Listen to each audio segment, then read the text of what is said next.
abran las Biblias, abramos la Biblia en el libro de Proverbios, el capítulo 1.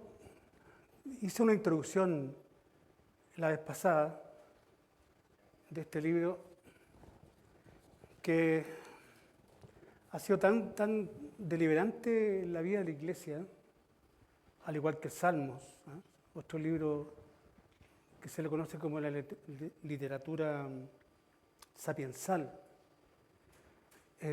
o poética también.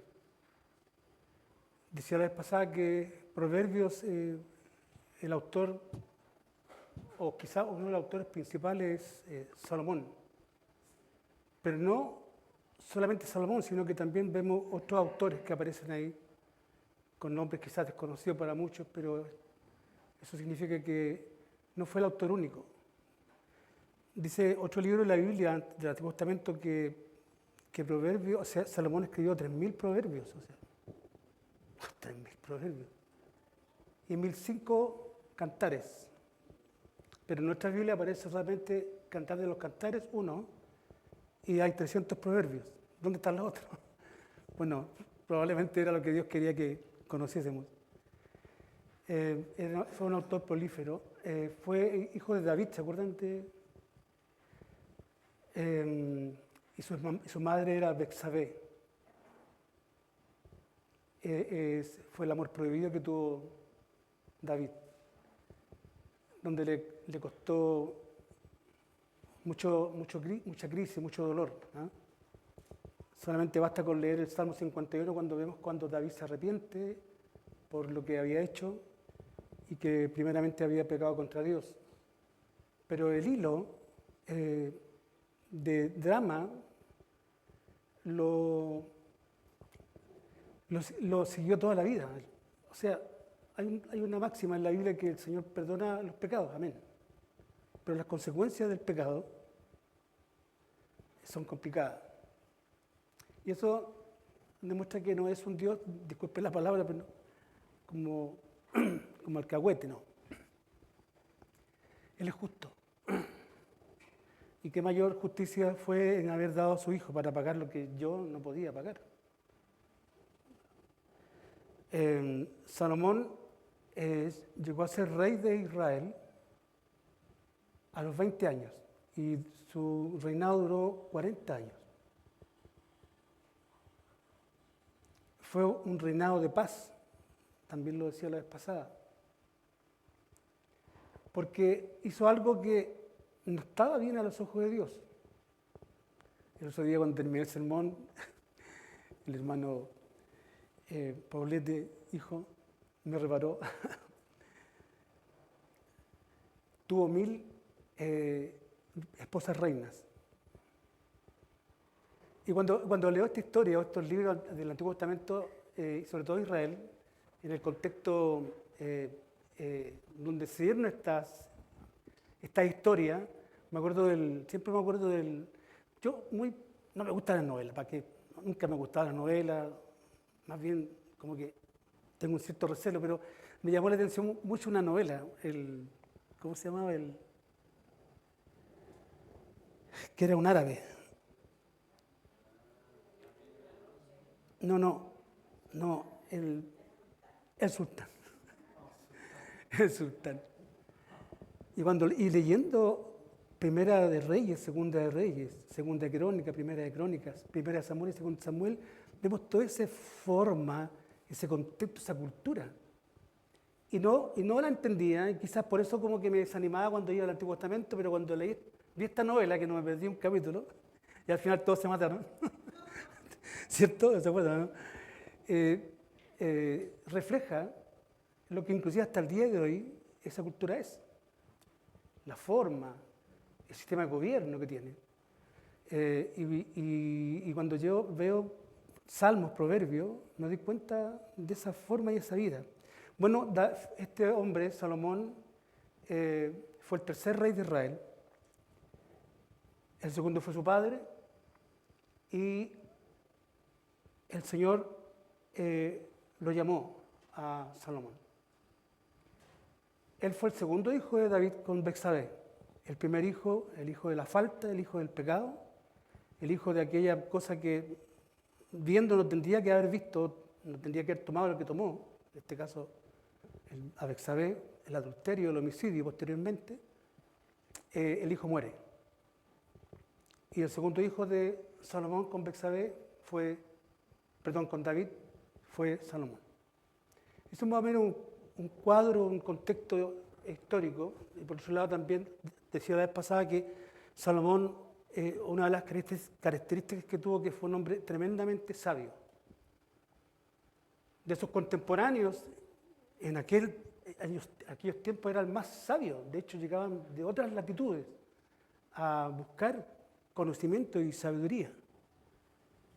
A él se le dio, él sabía de botánica, sabía de aves, sabía de peces, era escritor prolífero, era un poeta, pero tuvo ese problema y esto me hizo, porque nunca va a terminar uno de leer o entender, o leer la Biblia, más bien dicho, no entender, no, pero leer la Biblia. Me di cuenta leyendo esta historia de Salomón que él, al final de sus vidas, al final de sus días más bien dicho, cometió error. Es como que se desdijera, y aquí está lo trágico, es como que se desdijera de todo lo que él enseñó. Oh, como que me dio vuelta la cabeza, porque uno siempre tiende a idealizar a muchos autores de la Biblia. Y al final, y me cae la teja nuevamente, que solamente Cristo es el Señor. Y Él es santo. Y Él es perfecto. Y Él es justo. Y también me doy cuenta que a pesar de mi pecado y de los pecados de estos hombres, el Señor lleva a cabo su obra redentora. Y eso es lo magnífico, que en medio de hombres pecadores y mujeres pecadoras, Él lleva a cabo su salvación.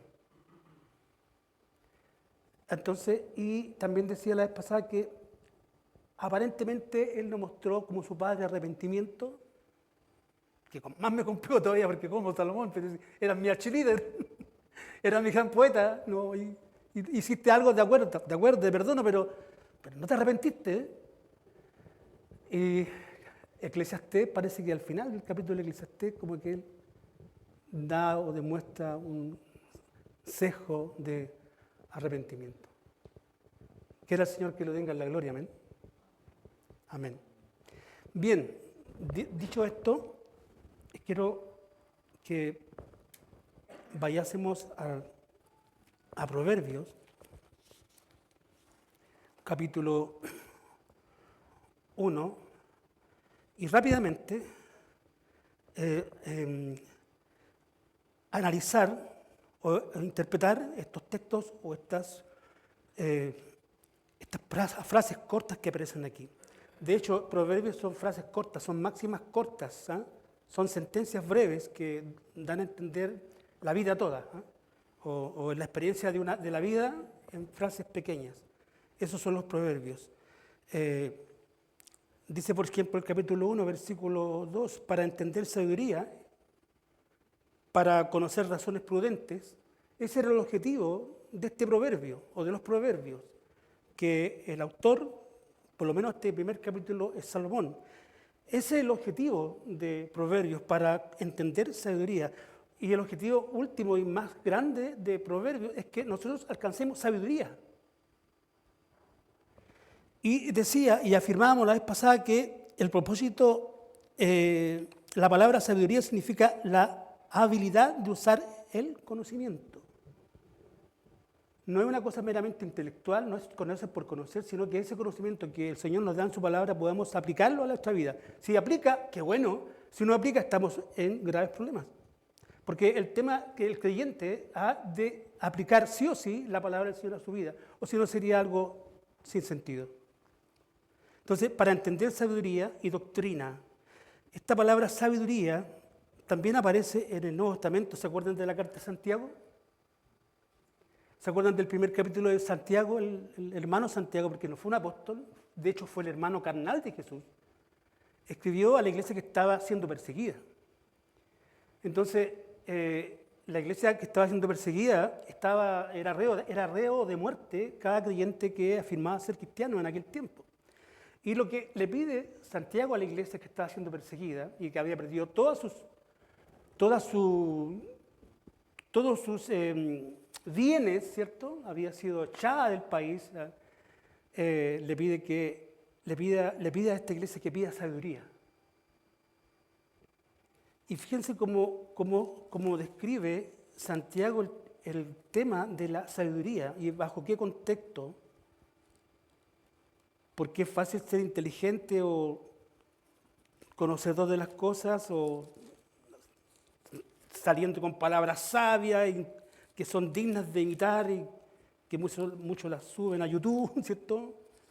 Pero Santiago, en cuanto a la sabiduría, dice lo siguiente. Y dice capítulo 1, versículo 5, y si alguno de vosotros tiene falta de sabiduría, pídala a Dios, el cual da a todos abundantemente y sin reproche, y le será dada. Pero el contexto de este versículo en cuanto al capítulo, vuelvo a reiterar, era una iglesia que estaba sufriendo. Era una iglesia que estaba sufriendo. Y cuando tú sufres, estás tremendamente vulnerable. O sea, puedes tomar las mejores decisiones en medio del fragor y en medio de la lucha, en medio del dolor, o puedes tomar las mejores determinaciones. Entonces, en ese contexto, claro que sirve la sabiduría. Claro que lo que yo he aprendido tengo que al final ponerlo por obra. Por eso el término sabiduría, ¿cierto?, da a entender y significa la habilidad de usar el conocimiento en un momento particular. ¿Te ha tocado, hermano, usar sabiduría en tu vida en un momento dado? Que te das cuenta que estás, a pesar de, haciendo la voluntad del Señor.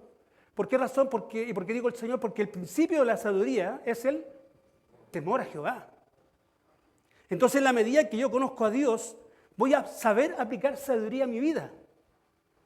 Y va a ser la buena aplicación. En la medida en que yo no conozco a Dios, significa que tampoco tengo temor de Dios. Y me voy a conducir en mi vida sin sabiduría. Y puedo tener mucho conocimiento y puedo conocer muchas cosas de la vida. Y puedo viajar y puedo hacer negocios, en fin, de allá para acá, pero sin sabiduría. No hay una huella, no hay algo que un legado que uno haya podido dejar. Y este hombre, Salomón, siendo rey de Israel, a pocos días de ser coronado, Dios se le aparece en sueños y le pide que pida lo que quiera. Y él, en vez de pedir fortuna y riquezas, pidió sabiduría.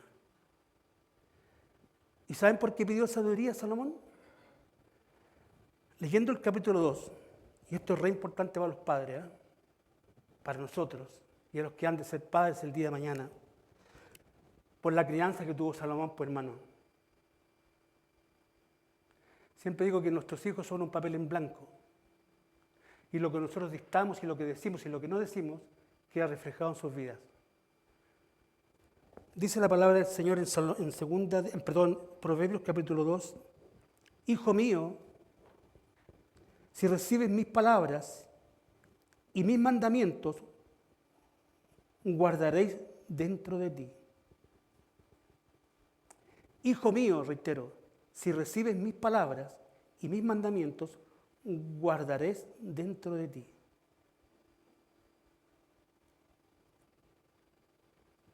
El capítulo 1, en relación a esto mismo, el versículo 8 dice, oye, hijo mío, la instrucción de tu padre. ¿Quién fue el padre de Salomón?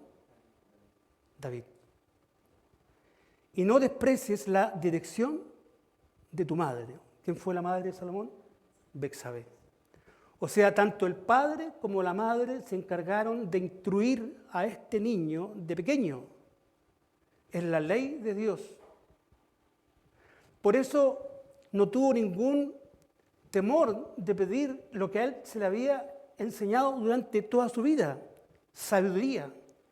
¿Y por qué pidió sabiduría? Porque se enfrentaba y venía y y a desarrollar un reinado, ¿cierto? Que obviamente no es fácil.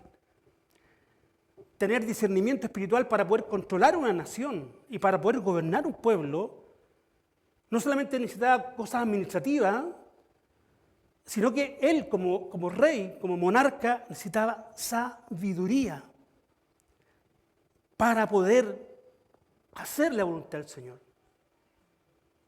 Y ese tema de la sabiduría es un tema que está tan al debe en nuestras sociedades, en nuestras propias vidas inclusive, hermanos queridos.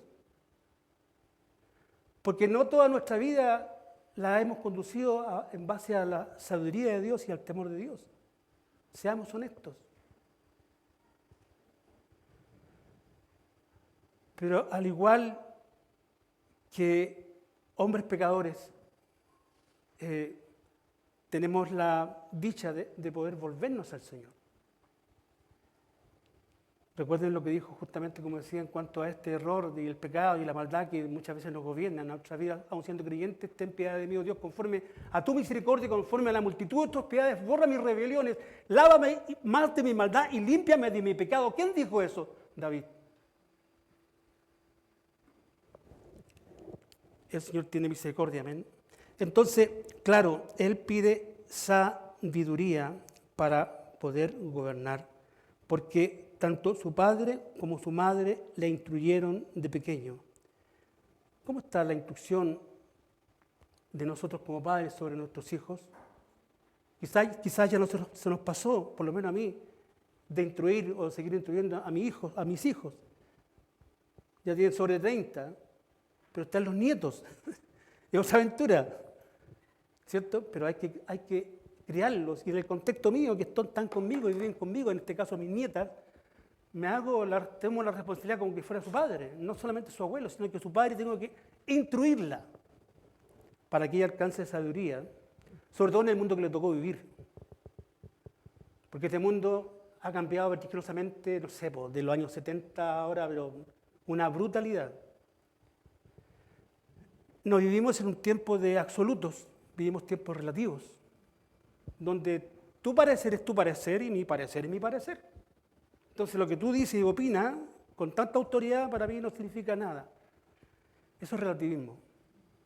Entonces por eso poner esta palabra de Dios en altura, alzar la Biblia como la única fuente autoritativa, la voz de Dios, lo que el Dios ha revelado en su palabra, el Dios trino que se revela en su palabra y que se ha revelado, eso, oye, verlo ahora es como buscar una aguja en un pajar. De acuerdo a las encuestas que sobre todo se dan en Estados Unidos, el 90% de la nación norteamericana se dice evangélica. Pero el 30 o el 20% de esa nación que se dice evangélica asiste a las iglesias. O formula una fe sólida. Vivimos un tiempo de darle la espalda a Dios, la iglesia. Eso se llama apostasía. Y es un fenómeno que no se da fuera de la iglesia, sino que se da en la iglesia. Entonces, que Dios nos libre, amén, de negar estas verdades que son trascendentales y colocar mi verdad y mi idea antes que las ideas del Señor. Oye, hijo mío, las instrucciones de tu padre y no desprecies la dirección de tu madre. Porque adorno de gracia serán, esto aparece en el versículo 9 del capítulo 1, porque adorno de gracia serán a tu cabeza. Me da la impresión de que estos eran alhajas o eran rituales, ¿cierto? En medio de este contexto donde a los reyes, a las monarcas se les colocaba estas prendas. Pero esto está mostrando algo más profundo, ¿eh?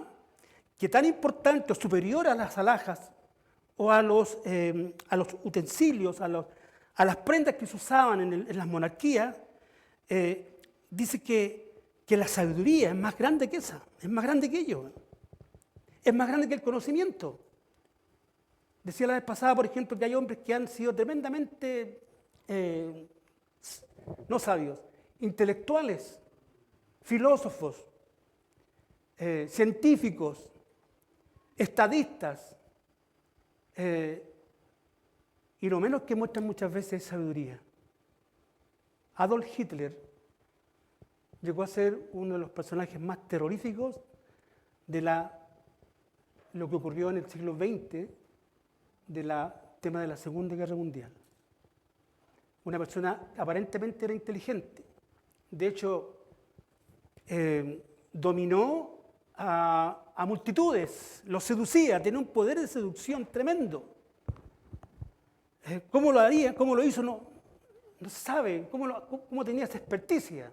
Pero llegó a hacer y a matar directa e indirectamente a 6 millones de judíos en las cámaras de gas, en los campos de concentración. Entonces, no es conocimiento. Sabiduría es el conocimiento de Dios. Por eso dice que el principio, lo esencial de la verdadera sabiduría es lo que viene y emana de Dios. Y cuando digo de Dios, me refiero a la ley de Dios. A la ley de Dios. ¿Y qué es lo que es la ley de Dios al final de cuentas? Esto es la ley de Dios, la palabra. No tenemos que ir al decálogo de Moisés y ver que Moisés baje con las 2 tablas de la ley porque esa es la ley de Dios. No, la ley de Dios o la ley moral es la palabra del Señor. Y ahí tenemos los principios de la sabiduría para que tú y yo podamos vivir. ¿Cómo es la palabra? Nunca vamos a ser perfectos, pero por lo menos nos vamos a sentir bien delante del Señor. No vamos a tener sentimiento de culpas. Vamos a poder mirar a Dios cara a cara. Y si cometo errores y faltas, el Señor está ahí para perdonarme y limpiarme, dice la carta de Juan, de toda maldad. La primera epístola de Juan. Hijo mío, miren lo que dice, versículo 10. Si los pecadores te quisieren engañar, estamos en medio de un... Bueno, yo creo que desde Edén hasta ahora del día, el mundo ha estado en caos y en maldad. Pero estamos viviendo tiempos peligrosos. Y cada vez más estos tiempos peligrosos se van a seguir agudizando. Hijo mío, el padre al hijo, que habrá tenido Salomón aquí, no sé. Hijo mío, si los pecadores te quisieren engañar, no consientes. ¿Qué es lo que significa no consiente? No sigas sus ideas. No sigas sus planteamientos. No consientes. Y muchas veces consentimos ante lo que opinan los demás. Y en todo nivel, en todo nivel. Hijo mío, si los pecadores te quisieren engañar, no consientas. Si dijeren, ven con nosotros, pongamos acechanzas para derramar sangre, mira, ¿no? Pongamos acechanzas para derramar sangre, acechemos sin motivo al inocente. O sea, los tipos se levantan en la mañana para hacer maldad y se acuestan en la noche para maquinar maldad. ¿Ah? Estamos llenos de maldad en este tiempo. Hace 10, 15 años atrás, no menos, 5 años atrás, no teníamos estos crímenes que tenemos ahora en nuestra sociedad chilena, en Chile, por ejemplo. Pero son malos, malos, malos. Yo creo que, no sé, es como que nos sacaron de contexto rápidamente a nosotros. Sicarios, cobrando fortunas, dineros, muertes en todos lados, en todas las poblaciones, robos, pillajes. Anoche estábamos festejando la venida de una sobrina mía, Tami, hija de mi hermano Juan Carlos, y llegó mi sobrino, lo conocen ustedes, Cristian, y estaban, bueno, sus 2 autos, el pololo de mi hija Daniela y él, con su auto, una SUV bien bonita. Y estábamos festejando cuando se sienten en el edificio, están robando un auto blanco, están robando vecinos, y salimos, yo salí. Y error mío que no dejé amarrado al perro mío, que es una bestia, y lo dejé amarrado, pero yo sentía que el perro ladraba y ladraba, claro. Entraron y rompieron el auto de mis sobrinos, sacaron un computador, uno de la manzanita, él es pastor también, claro que es pastor adventista, pero tenía todo ahí. O sea, estamos acechados. la maldad los acecha. Entonces tenemos que tener cuidado. Por eso tenemos que ser sabios para conducirnos en esta vida compleja. Los transgresores vivos los tragaremos vivos como el Seol, dice el malvado aquí, y enteros como los que caen en sus abismos. Hallaremos riquezas de toda clase. Claro, cuando se le dice a Salomón, ¿qué quieres que te dé? Salomón, ¿qué es lo que pide? No pidió riquezas, pidió sabiduría. ¿Qué hubiera pedido yo? ¿Qué hubieras pedido tú? Riqueza. Quiero que me vaya bien. Quiero emparejar mi vida, o sea, quiero tener mi vida, que lo que me reste, tenerla todo controlada. Quiero plata. Porque eso es lo primero que se le dio en la mente. Pero él, siendo rey, monarca, que lo tenía todo, pidió sabiduría. Y Dios le dio, de repente Dios como que siempre pone la guinda del pastel, ¿eh? Le dio riqueza. Siendo rico, le dio más riqueza todavía. Eso es nuestro Señor. Pero lo más importante es que estos proverbios, el objetivo de los proverbios nos dan y nos están ahí para entender sabiduría y doctrina, para conocer razones prudentes, para recibir el consejo de prudencia, justicia, juicio y equidad. O sea, una persona justa, que tenga un sano juicio de la vida y sea equitativo, ¿ah? Sea prudente, sea sabio para vivir, para dar sagacidad a los simples, dice el versículo 4 del capítulo 1. Para eso es la sabiduría, para dar sagacidad a los simples. La palabra sagacidad es astucia. Y los simples aparece en el Salmo, si no me equivoco, 19, que habla también de los simples. Y yo pensé que una persona simple, una persona humilde, una persona simple desde el punto de vista bíblico es una persona torpe, es como una puerta loca que se abre y se cierra, un vividor de la vida, un hombre y una mujer que tiene una vida desordenada. A esos hombres y a esa forma de vida, los proverbios y los salmos, esta literatura, este Dios nos da sabiduría. ¿Este tipo qué es? ¿Este tipo qué lo va a recibir el Señor? No damos ni un peso por tal persona, porque mirarlo ya es horrible, su forma y su conducta, su forma de ser. Pero el Señor tiene el poder para transformar también esa vida. ¿Amén? Él tiene el poder para transformar la vida, para dar sagacidad a los simples, inteligencia, astucia a los que tienen una vida loca, aterrizarlos nuevamente, tanto a hombres como mujeres. Y a los jóvenes inteligencia y cordura. A los jóvenes inteligencia y cordura. ¿Qué es ser cuerdo? ¿Qué es lo que es ser? Porque aquí hay muchos adjetivos calificativos, ¿cierto? Que en el fondo son una misma cosa. En el fondo es como cuando yo pesco un tarro de pintura blanco y no me paso al rojo, ni me paso al amarillo, sino que lo matizo. Cuando tú lees estos adjetivos para entender sabiduría y doctrina, para conocer razones prudentes, para recibir el consejo de prudencia, justicia, juicio, equidad, para dar sagacidad, es lo mismo, pero con matices diferentes. Es la misma virtuosidad que tiene que darse en el hombre que ha pedido sabiduría para vivir. Y eso es lo que necesitamos. Versículo 6. Para entender proverbio y declaración, palabras de sabios y sus dichos profundos. Y aquí está el punto. El principio, o sea, el origen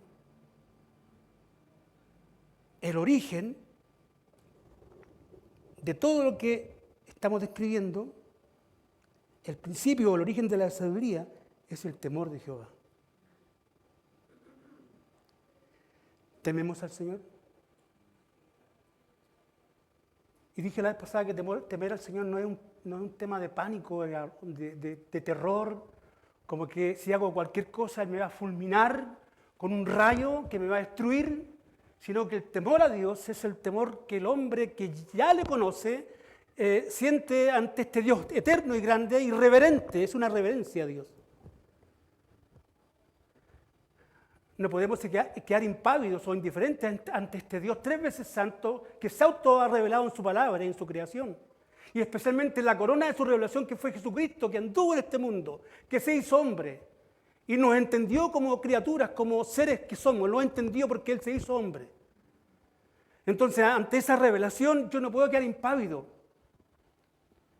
Pero también ante esa revelación de Dios, ese temor de Dios, hay un dejo de justamente eso, de temor. Cuando Isaías, el profeta, tuvo un encuentro con la santidad de Dios, dice que cayó como muerto. Dice que fue desintegrado. Cayó como muerto. ¿Ustedes han estado en un momento dado en oración y han sentido la presencia del Señor? Con esto no significa que soy místico o soy medio pentecostal o carismático. ¿Ustedes han tenido un encuentro en algún momento dado con esa presencia del Señor? Estos hombres la tuvieron, ya sea en sueño, en visión o en presencia corporal de Dios. Cuando el mismo Juan en Patmos, el autor de Apocalipsis, está escribiendo Apocalipsis o su escrito, él dice que Dios le habla como una trompeta tremenda, como un tronar, una trompeta que estaba sacudiendo su mente. Y dice que cuando le vio, cayó como muerto. Y que no lo vio como oveja al matadero, sino que como lo vio como Rey de Reyes y Señor de Señores. Entonces, y para ser más claro, ¿se acuerdan de los apóstoles cuando estaban pescando y Jesús se le apareció y caminó por el agua? ¿Qué pasó con ellos? Se llenaron de espanto. Entonces, dos cosas. Nosotros adoramos a un Dios verdadero, amén. A un Dios que se ha revelado en su palabra y en su creación, y sobre todo en Jesucristo. Y nos ha dejado su Espíritu Santo para que esto que ocurrió primeramente en la eternidad y después la historia de la redención lo podamos vivir también nosotros ahora. Y para que no vivamos engañados con el mundo, que esto es una verdad, no es una fantasía o una quimera, sino que esto es una realidad, amén. Nosotros estamos adorando al mismo Dios que adoró Pablo y que adoró Santiago. Estamos adorando al mismo Dios que adoraron los apóstoles, ¿cierto? Y toda la iglesia a través de la historia. Si esto fuera una locura, una demencia, sería algo tremendo. Pero es la verdad más verdadera, amén, al cual el hombre puede enfrentarse. Hermanos, que el Señor nos ayude a ser sabios. ¿Quieren ser sabios, no? El Señor quiere que seamos sabios. Esa es la voluntad perfecta de Dios. Y para allá tenemos que llegar. Con esto no digo que en la vida se va a transformar en una quimera y una bonanza y no va a tener problemas. Probablemente va a tener los más grandes problemas en la vida. Pero estamos con el Señor, amén. Y caminamos con Él y Él camina a nuestro lado. Y con Él estamos asegurados. Entonces el principio de la sabiduría o el principio de la vida cristiana es el temor a Jehová.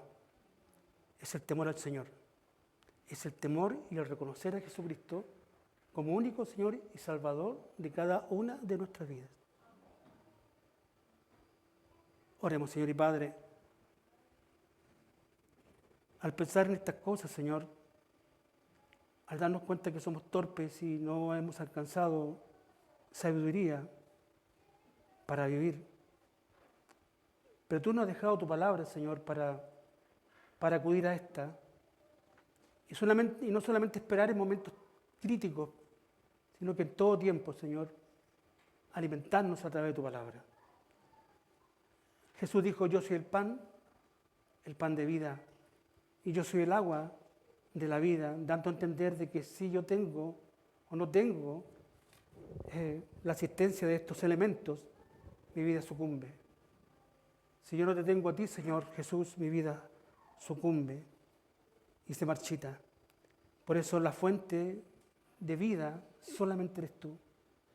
Bendice la vida de la iglesia y que la iglesia realmente tenga un propósito, porque yo entiendo que ahora fui alcanzado por un propósito, Señor. Glorificar tu nombre, exaltar tu nombre, Señor, y comunicar tu nombre a otros que están perdidos irreversiblemente. bendice a la iglesia en su tarea, en su desarrollo, en su misión. En el nombre de Jesús, amén y amén. Que el Señor los bendiga.